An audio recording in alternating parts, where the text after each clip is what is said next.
Hey, what's up? This is Trevin with Days Custom Guitars, and today we're going to be designing my new Headless, the Tidas.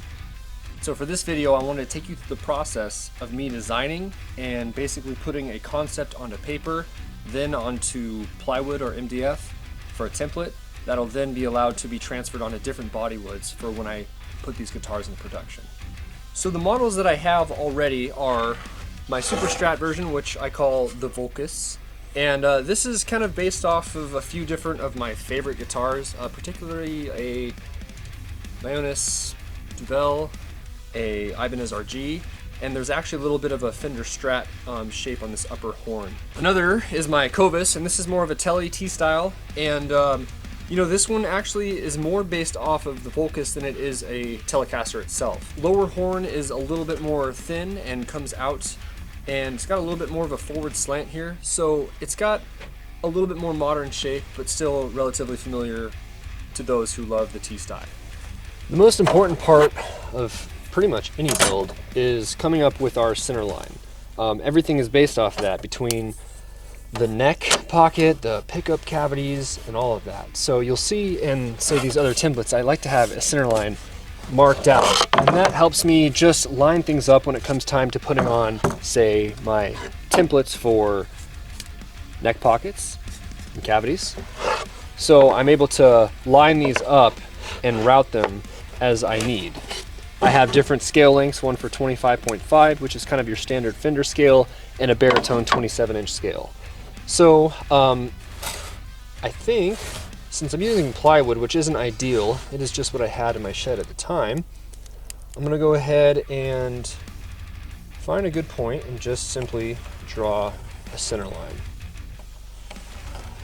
Okay, now that we have that, this is a super rough sketch, and I actually redesigned this a couple different times. I'm not 100% sure if I like where my center line is at, so what I might do is actually rough trace the Volcus model, just because that I am happy with, and I can use that outline as more or less a guideline for where I want the new Tidas model to be. Okay, so our center lines are matched up. I'm just going to do a quick little trace. I don't want it to be super heavy. Overall, you know, it is pretty close.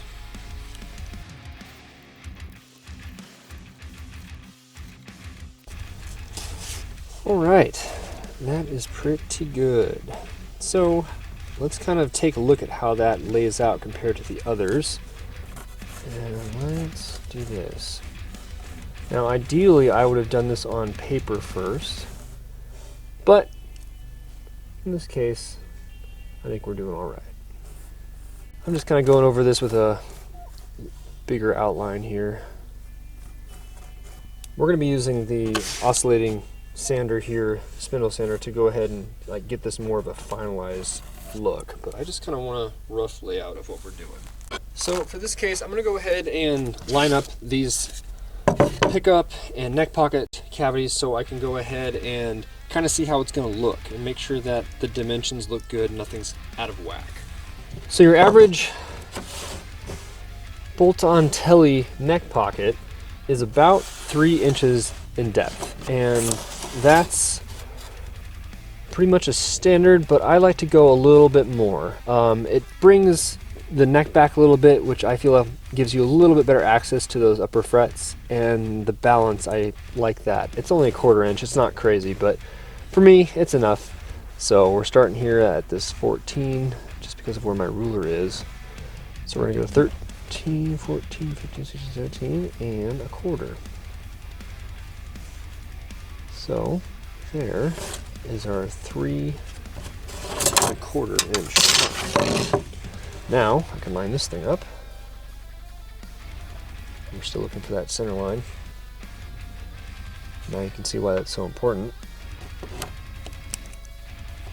Keep in mind this would change if we were doing a different scale length. In this particular case, I'm just going to stick with 25.5. And I'm going to go ahead and mark where the scale length is at. I think that is going to be helpful for us in the end here. Okay. So I'm going to be using ABM hardware with this thing, and I've got some specs for it. I don't have the bridge parts with me at this particular point, but I'm kind of looking at these specs and making sure that I've got my measurements right. They're all in metric, so I gotta use my calipers here and more or less come up with an idea of how I want to go about doing this. There's a measurement that I'm wishing it had, and that's just kind of the range of intonation, but we're going to go ahead and see what I can do.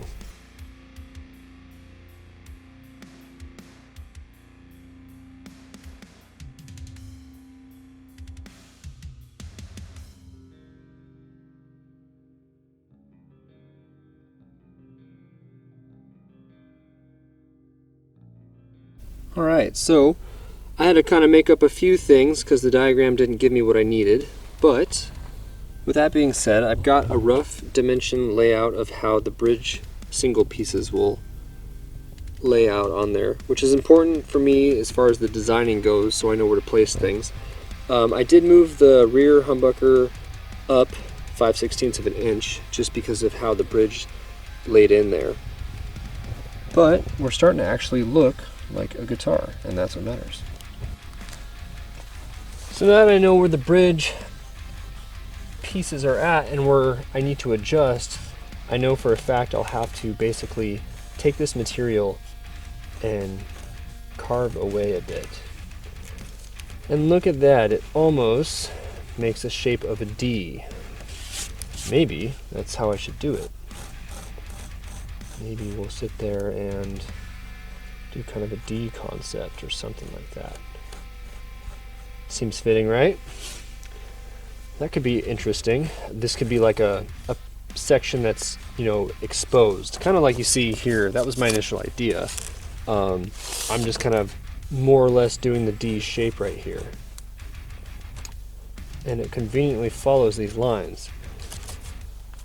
Now I think we're at a point where I would like to cut it out and get kind of a more of a realistic feel, but you can see the lines of the Vocus are pretty similar in a lot of ways, which is good because I do love the shape and feel of that one.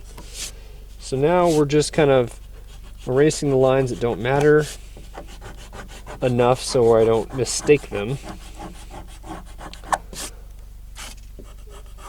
We'll go ahead and take this to the bandsaw and get ourselves a little bit more realistic of a shape.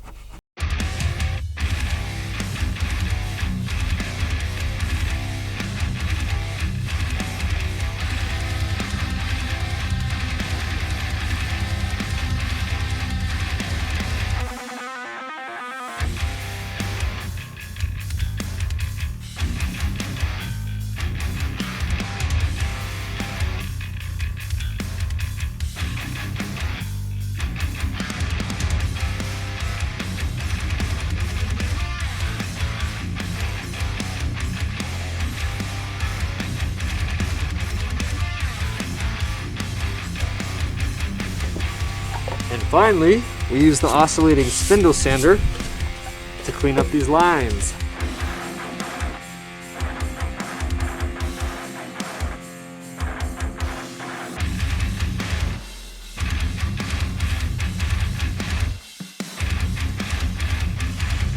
So now we're at a spot where it is pretty much to the outlines.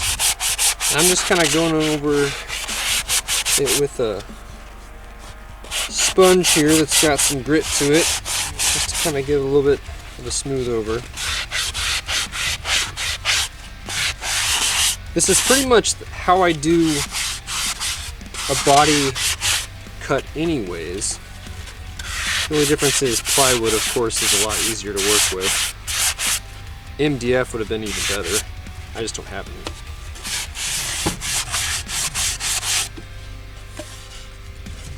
But being that this is 3/4 ply, it's actually kind of nice. It's got some weight to it, and I have a little bit of a feeling on how it would, you know, be in the hands here. So I'm actually pretty stoked with how it looks.